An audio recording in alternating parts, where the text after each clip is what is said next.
जय हो जीमुत वाहन भगवान की। जय श्री कृष्ण भक्तगण। आज हम आपको ज्योतिया व्रत कथा के बारे में बताने जा रहे हैं। जीवित पुत्रिका व्रत को बेहद महत्वपूर्ण माना जाता है। इसे जितिया व्रत के नाम से भी जाना जाता है। वैदिक पंचांग के अनुसार दिन बुधवार 25 सितंबर 2024 को यह व्रत मनाया जाएगा। इस पर्व की शुरुआत एक दिन पहले यानी नहाए खाए के साथ होती है। ऐसा कहा जाता है कि यह व्रत माताएं अपने संतान की सलामती के लिए रखती हैं। इस कठिन व्रत का पालन करने से बच्चों को स्वास्थ्य और समृद्धि की प्राप्ति होती है। वहीं इस दिन जितिया व्रत कथा का पाठ भी अवश्य करना चाहिए। जितिया व्रत से जुड़ी हुई कुछ कथाएं इस प्रकार हैं, जो हम आपको बताने जा रहे हैं। जितिया व्रत की पहली कथा। पौराणिक कथाओं के अनुसार एक समय की बात है, गंधर्वों के राजकुमार जिमुतवाहन अपने परोपकार और पराक्रम के लिए जाने जाते थे। एक बार जिमुतवाहन के पिता उन्हें राज सिंहासन पर बिठाकर वन में तपस्या के लिए चले गए, लेकिन उनका मन राजपाट में नहीं लगा, जिसके चलते वे अपने भाइयों को राज्य की जिम्मेदारी सौंपकर अपने पिता के पास उनकी सेवा के लिए चले गए, जहां उनका विवाह मलयवती नाम की कन्या से हुआ। एक दिन भ्रमण करते हुए उनकी भेंट एक वृद्ध स्त्री से हुई, जो नागवंश से थी। वह बहुत ज्यादा दुखी और डरी हुई थी। उसकी ऐसी हालात देखकर जिमुतवाहन ने उनका हाल पूछा, जिस पर उस वृद्धा ने कहा कि नागों ने पक्षीराज गरुड़ को यह वचन दिया है कि वे प्रत्येक दिन एक नाग को उनके आहार के रूप में उन्हें देंगे। उस स्त्री ने रोते हुए बताया कि उसका एक बेटा है, जिसका नाम शंखचूड़ है। आज उसे पक्षीराज गरुड़ के पास आहार के रूप में जाना है। जैसे जिमुतवाहन ने वृद्धा की हालात देखी, उन्होंने उसे आश्वासन दिया कि वो उसके पुत्र के प्राणों की रक्षा जरूर करेंगे। अपने कहे हुए वचनों के अनुसार जिमुतवाहन पक्षीराज गरुड़ के समक्ष गए और गरुड़ उन्हें अपने पंजों में दबोचकर साथ ले गए। उस दौरान उन्होंने जिमुतवाहन के कराहने की आवाज सुनी और वे एक पहाड़ पर रुक गए, जहां जिमुतवाहन ने उन्हें पूरी घटना बताई। तब पक्षीराज उनके साहस और परोपकार को देखकर दंग रह गए और प्रसन्न होकर उन्होंने जिमुतवाहन को प्राणदान दे दिया। साथ ही उन्होंने यह भी आश्वासन दिया कि वे अब किसी नाग को अपना आहार नहीं बनाएंगे। तभी से संतान की सुरक्षा और उन्नति के लिए जिमुतवाहन की पूजा की जाती है, जिसे लोग आज जितिया व्रत के नाम से भी जानते हैं। कहा जाता है कि इस कथा के बिना जितिया व्रत अधूरा है, इसलिए इसका पाठ जरूर करना चाहिए। जितिया व्रत से जुड़ी हुई अन्य कथा। चील और सियार की कथा। एक चील और एक सियार दोनों दोस्त थे। चीलों और सियार दोनों नर्मदा नदी के किनारे बरगद के पेड़ पर रहते थे। पेड़ की डाली पर चीलों रहती थी और पेड़ के नीचे सियार रहता। दोनों अपना जीवन जी रहे थे। एक दिन दोनों ने देखा कि नर्मदा नदी के तट पर बहुत सी महिला स्नान कर पूजा पाठ कर रही हैं और सब महिला जितिया की व्रत के बारे में बात कर रही हैं। यह संतान के लिए, उनकी लंबी उम्र और खुशहाली के लिए व्रत करने के बारे में बात कर रही हैं।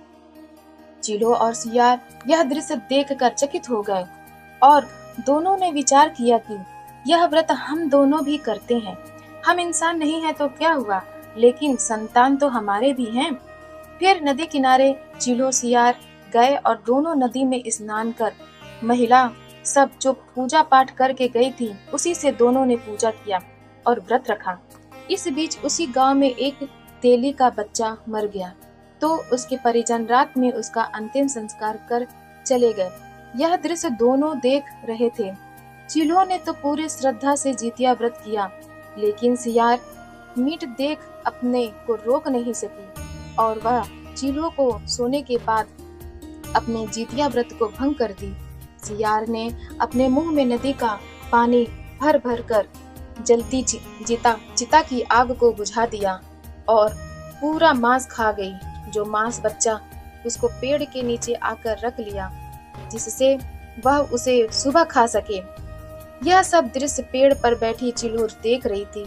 सुबह हुआ, दोनों ने व्रत खोला और फिर अपने अपने दैनिक जीवन जी रहे थे। कुछ दिन बाद चिलो सियार की मृत्यु हो गई। उसके बाद उन्होंने मानव के रूप में जन्म लिया। दोनों सगी बहन थी। बड़ी बहन का नाम कर्पूरावती और छोटी बहन का नाम शीलावती रखा गया। वह दोनों बड़ी हुई तो बड़ी बहन कर्पूरावती की शादी राजकुमार के साथ हुई और छोटी बहन शीलावती की शादी एक ब्राह्मण के घर में हुई। दोनों बहन के 7 पुत्र हुए।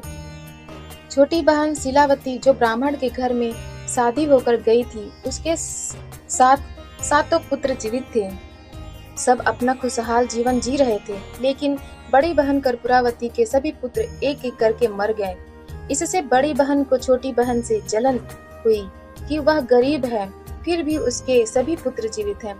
उसके घर सुख शांति है, हम राजा हैं, हमारे घर में सब कुछ है, फिर भी हमारे पुत्र जीवित नहीं होते हैं। मेरी छोटी बहन डायन है, जादू टोना करती है, इसलिए इसके पुत्र जीवित हैं। इसके बाद बड़ी बहन ने प्लान बनाया कि अब इसके बेटों को मार ही देते हैं, फिर दोनों के बच्चे नहीं रहेंगे।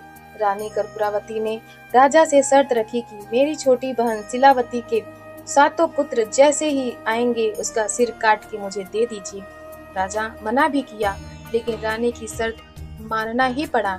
राजा ने चंडाल को आज्ञा दिया कि उसके पुत्रों का सिर काट कर लाओ। चंडाल आज्ञा मानकर रानी को 7 सिर दिया।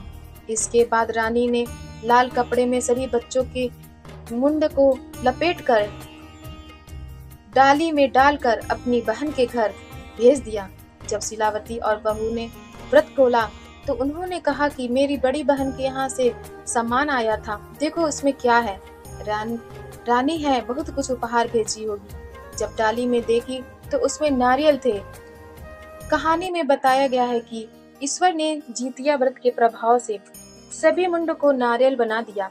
उधर रानी प्रतीक्षा कर रही थी कि मेरी बहन के यहाँ से दुख भरा समाचार आएगा तो वह खुश होगी कि अब छोटी बहन के भी पुत्र नहीं हैं।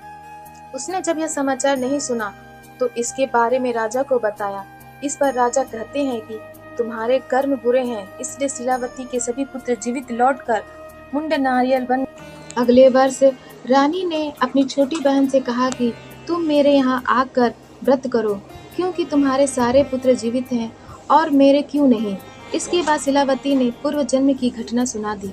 उसको बताया कि पिछले जन्म में तुम सियार थी, तब हम दोनों ने व्रत किया, लेकिन तुमने अपना व्रत भंग कर दिया।